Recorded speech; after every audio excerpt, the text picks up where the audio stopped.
জন্মদিন উপলক্ষে আমরা সবাই আজকে একত্রিত হয়েছি, ঠিক আছে? আমরা হচ্ছে তোমাদের স্যার, আর সামনে যারা দাঁড়াই আছেন এনারা হচ্ছে আমাদের স্যার, ঠিক আছে? এনারা হচ্ছে তোমাদের স্যারেরও স্যার, মানে বড় স্যার, ঠিক আছে? এখন বৃষ্টির দিনে আমরা খুব বেশি কথা বলবো না, আমরা ছাত্রদের কাছে চলে যাচ্ছি। এখানে আমি একটু অনুরোধ করবো, অল্প কিছু জানবো।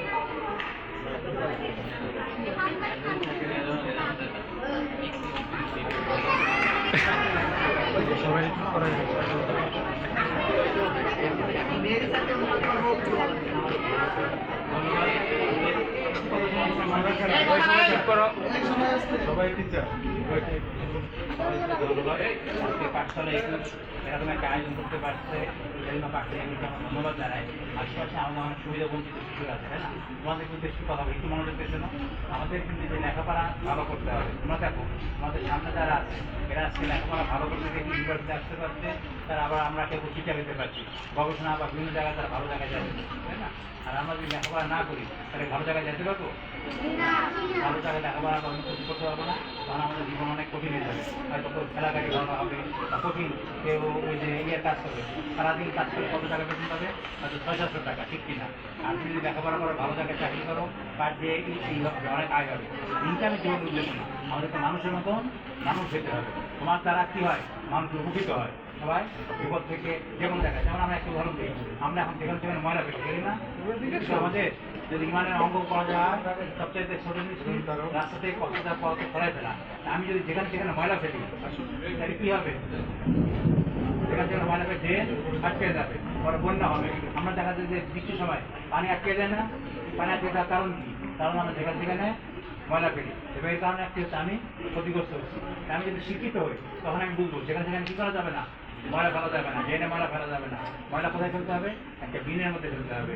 এই বিন থেকে তখন আমরা এটা অন্য কোনো কাজে লাগাতে পারবো। এই ময়লা থেকে আমরা কী করতে পারবো? অনেক কাজে। তুমি যদি অন্যান্য উন্নত দেশে দেখা যায়, তারা চীন বা জার্মান, তারা কী করছে? ময়লা থেকে তারা অনেক সম্পদ তৈরি করছে, গ্যাস অথবা প্লাস্টিক থেকে প্লাস্টিক এরকম। আমরা যদি শিক্ষিত হই তখন আমরা যে কোনো সমস্যাকে সম্পদে পরিণত করতে পারবো, পারবো না? সেটা আমরা চেষ্টা করবো যে আমরা লেখাপড়া করি, মানুষের মধ্যে মানুষ হবো, আমার দ্বারা যেন আশেপাশের লোক কী হয়? উপকৃত হয়, এই চেষ্টা আমরা করবো, ঠিক আছে? সময় কম, সবাইকে ধন্যবাদ জানাই। এবং মেয়েকে আজকে যে পাঠশালা 21 এরকম একটা আয়োজন করেছে এবং আমাকে দেওয়া হচ্ছে, সেজন্য পাঠশালাকে বিশেষ ধন্যবাদ জানাই। এখানে শেষ হচ্ছে।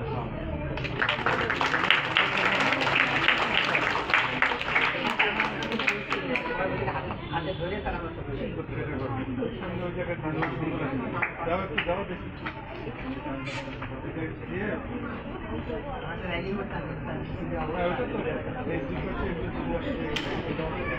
ওদিক থেকে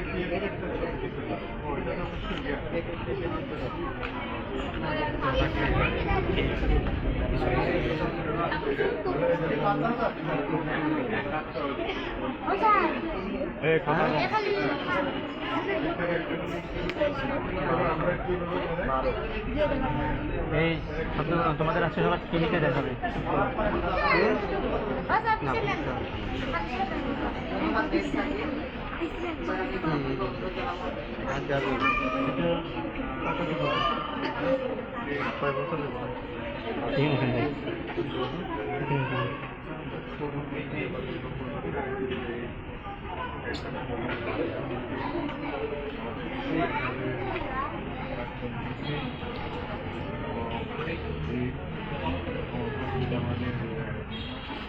বিশ্ববিদ্যালয়ের মন্ত্রী এবং আমার অত্যন্ত প্রিয় সহকর্মী আমাদের ফুয়াদ মঞ্জুর স্যার, সাথে আছে আমাদের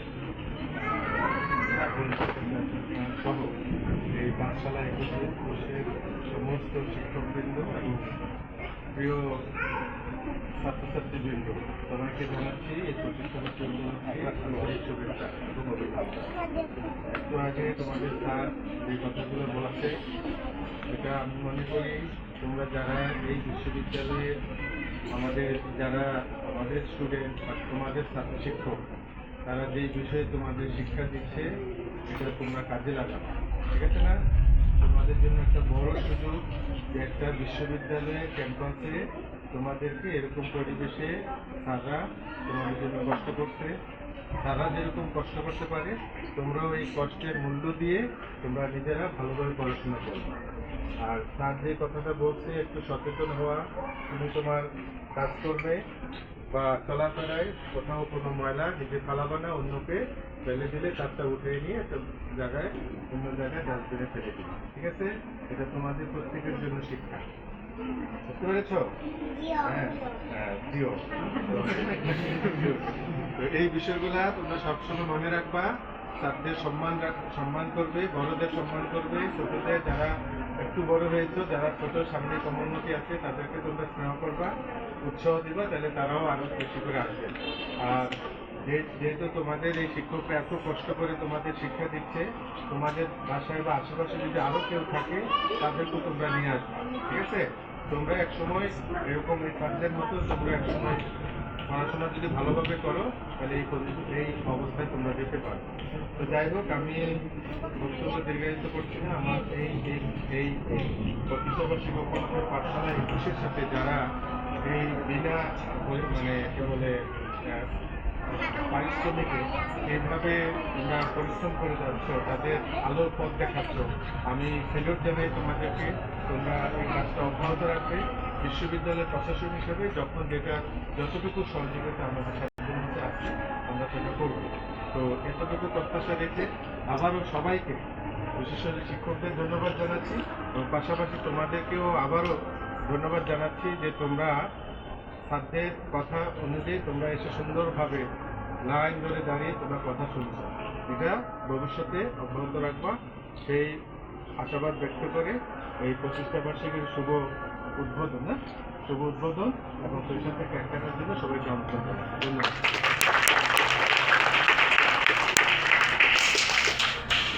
সবার সামনে স্যার আমাদের একটা চাহিদা ছিল, সেটা হচ্ছে আমাদের একটা রুম, স্টোর রুম স্যার, এটা আমাদের খুবই দরকার। এটা আমাদের স্টোর রুম স্যার আমাদের পাওয়ার জন্য আপনাদের কাজ শুরু করলাম। আমাদের কিন্তু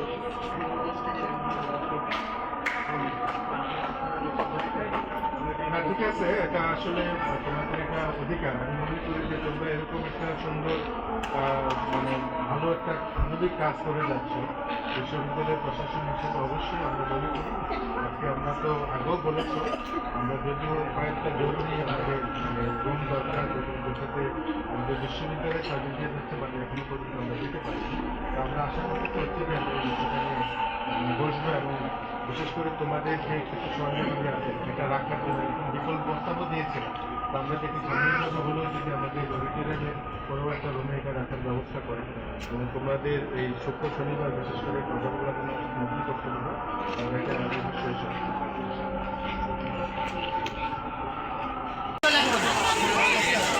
তন্ময় ভাই এদিকে আসেন।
সবাই পাবা, সবাই পাবা, সবার জন্য আছে, সবার জন্য আছে।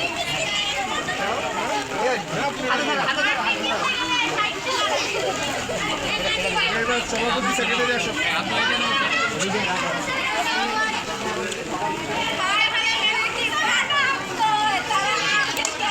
তোমরা সাবজেক্ট একটু ধরো, এটা ধরো, ওই যে